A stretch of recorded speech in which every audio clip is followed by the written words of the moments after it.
다 좋은데 우리가 제일 좋다. 우리가 GDP 성장률이 마이너스 1.4, 미국이 마이너스 30. 우리 민주적 시민 역량이죠.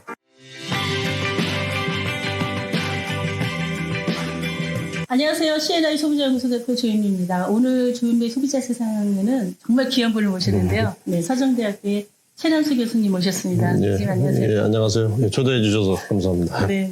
최근에 코로나 국면을 접어들면서 한국 경제가 굉장히 어렵고 또 전 세계적으로도 지금 경기 위축이 굉장히 심각한 상태에 있는데 우리 사회의 경제, 소비 이런 변화들을 향후에 어떻게 좀 봐야 될까. 그래서 오늘 사실은 이제 그와 관련해서 앞으로 향후 전망과 또 소비자들 어떤 영향을 미칠까 뭐 이런 이야기들 좀 묶어서 많이 알지는 못하지만 네. 뭐 아는 범위 안에서 최대한 좀 쉽게 말씀드려보겠습니다. 교수님은 행복한 100세라고 하는 채널도 따로 운영하고 계시고요.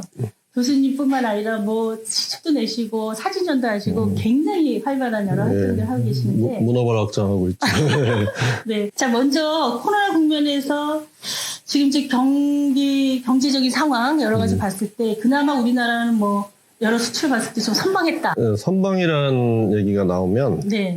조금 뭐 불편하신 분도 있으실 수도 있고 뭐 어려운데 왜 그러지? 이런 얘기인데 이렇게 이해하시면 될 것 같아요. 다 좋은데 우리가 제일 좋다 이런 의미가 아니고 다 같이 힘든데 제일 덜 힘들다 이런 의미에서 이제 선방이죠. 지금 보면은 이제 2분기 GDP 숫자는 아직 안 나왔고요. 1분기 성적표가 나온 걸 보면 1분기면 이제 3월까지 1월에서 3월이죠. 네. 그래서 우리가 GDP 성장률이 마이너스 1.4, 뭐 뒷그림질한 거죠. 1.4인데 이게 이제 선방한 거죠. 왜냐면은 이제 중국이 마이너스 6.8, 미국이 마이너스 4.8, 지금 2분기에 마이너스 30. 30. 예. 그러니까 뭐 그동안 보지도 못했던 숫자를 이제 보게 되실 사실 거거든요. 우리도 2분기 3월 이후 4, 5, 6월 이때가 본격적으로 사실 그렇죠. 중국은 이제 1월에 3월에서 막 겪고 지금 조금 좋아지고 있고 이제 우리는 2분기부터 좀 미국은 더 심해지고 있고 근데 이제 그러면 앞으로 어떻게 되느냐 유명한 국제 기구들이 전망한 걸 참고하잖아요. 가장 최근에 나온 게 이제 경제협력개발기구 거기서 예측한 걸 봐도 두 가지 전제가 있어요. 하나는 지금으로서 끝난다 코로나19가 네. 이렇게 보면 이제 세계 경제 전체로 보면 이제 올해 마이너스 6%, 네, 미국이 마이너스 7%, 일본이 마이너스 6%, 뭐 좀 그래도 괜찮다는 중국이 마이너스 2.6인데 네. 우리나라를 마이너스 1.2로 갔어요. 나쁜 가운데서는 제일 그래도 세계 평균이 마이너스 6인데 우리가 마이너스 1.2잖아요. 근거는 뭘까요? 그러니까 이제 하나만 더 말씀드리면 네. 이제 OECD가 10월, 11월에 재확산된다. 그런 전제하에서도 한번 보면 네. 세계 전체로 보면 마이너스 7.6.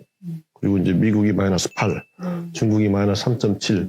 이렇게 해도 우리나라가 이제 마이너스 2.5. 그러니까 최악으로 가도 한국은 마이너스 2.5. 가장 숫자가 좋잖아요. 네. 근데 이제 그렇게 된 게 우리가 다 아시다시피 지금 뭐 유럽이든 뭐 미국이든 막 강력한 사회적 봉쇄를 했잖아요. 그냥 아예 못 나가게 했잖아요. 이태리 같은 데는 집에서 못 나오게 했잖아요. 그러다 보니까 경제가 많이 망가졌고 그랬는데 우리는 사실 우리 민주적 시민 역량이죠.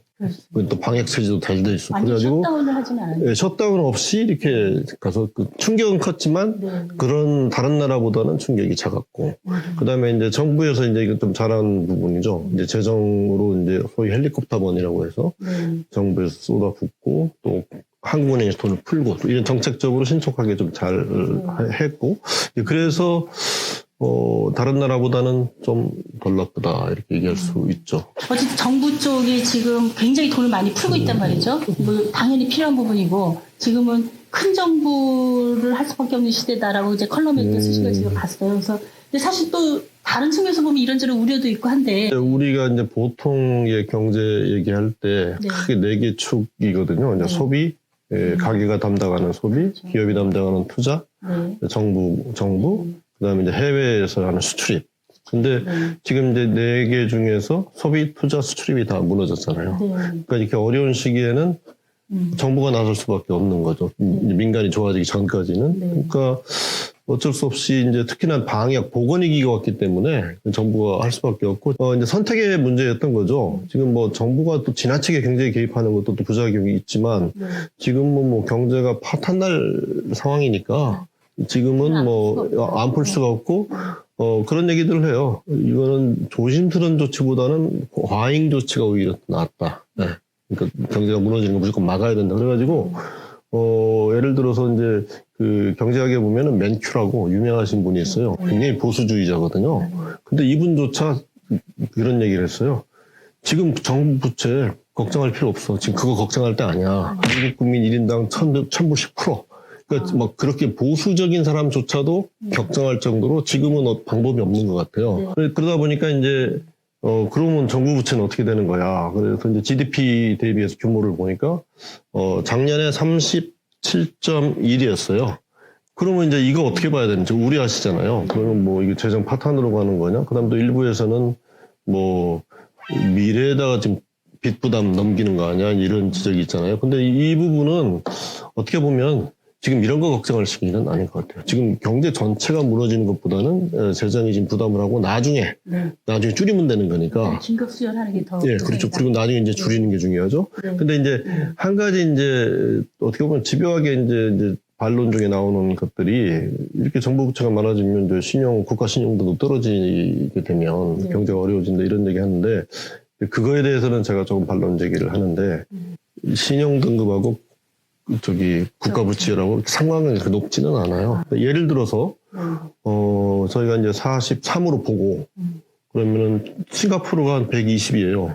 그럼 국가 신용 등급이 나빠야 되잖아요. 근데 우리가 지금 AA-거든요. AA-라고 하는데 싱가포르는 120인데도 우리보다 3배 높은데 트리플 A, 그러니까 AA, 트리플 A예요. 그러니까 반대로 러시아, 뭐 터키, 인도네시아 이런 데는 우리보다 정부 부채 비율이 낮아요. 그러면 우리보다 신용등급이 훨씬 좋아야 되잖아요. 근데 거기는 BBB나 아니면 투기 등급이에요. 그러니까 신용등급은 그거 말고도 뭐 GDP, 정부 효율성, 그거는 이제 사실 정부한테 주어진 몫이죠. 근데 부채 비율이 올라가는 신용등급이 무조건 내가 크다 이렇게 얘기하는 건 조금 과잉 논리거든요. 지금 어려울 때는 이제 정부에서 많이 좀 할 수밖에 없고, 근데 이렇게 계속 가면 곤란한 거죠. 그러니까 나중에 좋아지면 이거를 낮추기 위한 노력을 그게 같이 가기는 같이 가야 될 것 같아요. 예. 그럼 말씀하신 대로 어느 정도 정부가 돈을 풀어야 될 수밖에 없는 상황에서 오히려 그렇게 해서 조성된 돈들이 잘 쓰는 게 중요하죠. 어디에 어떻게 쓰이는지 그게 중요합니다. 이게 핵심인데 그러니까 조금 이제 걱정되는 부분은 그런 부분들이죠. 지금 정확히 말씀하셨는데 규모도 규모지만 사용처가 중요하다는 얘기인데 예를 들어서 기존에 잡아놓은 예산 중에서도 이게 불효불급한 게 있는지 그거에 대해서는 우려하는 시선이 뭐 있을 수 있고 또 그런 부분에서는 이제 민주당이 이제 거대 여당이니까 정말 책임지고 잘 해야 될 것 같습니다.